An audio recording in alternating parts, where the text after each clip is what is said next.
Neil, obviously that was a tough pill to swallow, that one. Look, it's I'm well aware it's poor, and it has been for a long time, and I want to be standing here talking about getting a win, and I know everybody's frustrated, and I'll be the first to admit at times we need to do better, but I can't fault the players' efforts in terms of efforts and commitment today. I thought that was good. We just didn't make enough chances or put their goal under enough pressure until the last sort of 10 minutes, but we should have got something from the game, because we've had a clear penalty turned down. He could have, on 3 occasions in the same attack, he could have given us a penalty. And when you think of the penalty we got against us against Lincoln, and then the one we got against us against Carlisle, then you'd have to say that we're not getting our rub of the green, and we're not getting enough decisions in our favour. Are you getting frustrated by the lack of consistency shown perhaps by officials?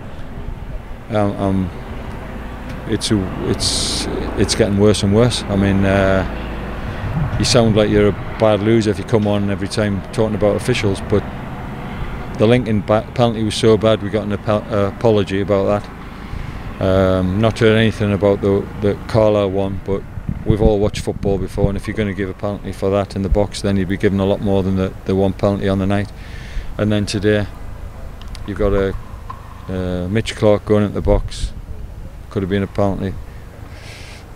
Tom Pope going at the back stick, definitely hit the player's arm, rolled down his arm, which, you know, his arm's in an unnatural position, so that could have been a penalty. And then Scott Quigley's nipped in front of him, that's a penalty. So I'm not happy. It's all about the decisions that we're getting. Have you had a chance to speak to the referee about those decisions? I haven't spoken to him yet, because you've got to wait half an hour. I will speak to him now, but you know what, you have to say, what is the point? What is the point of continually speaking to them, because nothing changes? Just talking about the effort and commitment there, you couldn't fault it out there for the players, but in terms of goals and creating chances, is that something you perhaps need to work on a bit more? Look, I'm not pulling the wool over anyone's eyes. We're not making enough chances. We've not tested the goalkeeper. We did get pushed back, and I thought Tranmere started the game well, put us on the back foot.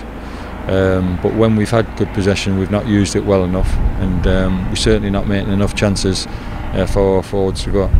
Can you understand the fans' frustrations with this away form? You know, it's struggling away. I think fans have got every right to feel frustrated. They want to see a winning team. I'm not providing them with a winning team, and we all know what happens in football if you don't get results. Never shied away from the fact, and I won't do that now. But I think as a manager, you're more, if you feel that the players are not putting in the effort, they're not playing for you, then you know you've got a problem. I don't see that, but I know we have to be better, and we've obviously now got a massive game at home, you know, which we have to get a result from. Of course, when it's back to the office on Monday, it's a new week, new motivation, new goals for that, and I'm sure you'll be pumping that positive mentality in the players going into that game against Newport. How welcome is it to be back on home soil again? Well, even though we're not winning away, we don't go out. From when we train, I don't feel a negativity amongst the players. I don't sense it in the dressing room before the game. I don't think they're thinking, we're not going to win the game. I don't think that. But the other side of the coin is that they are tough games away from home in this league, and unless you've got a team that's a lot better than everybody else, then they're difficult to get points away. But we have to do better.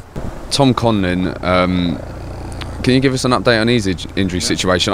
The window's still open, the transfer window, but he'll be a massive addition back. He'll sort of be like a new signing when he comes back. Yeah, I mean, like I say, I think when you got everybody fit, it'll give me a couple more options. We've got Tom Conlon, who's not played, and now we've got Manny as well, who we're hoping to get back fit. And then if we can get them fit as soon as possible, it'll give us a couple more options.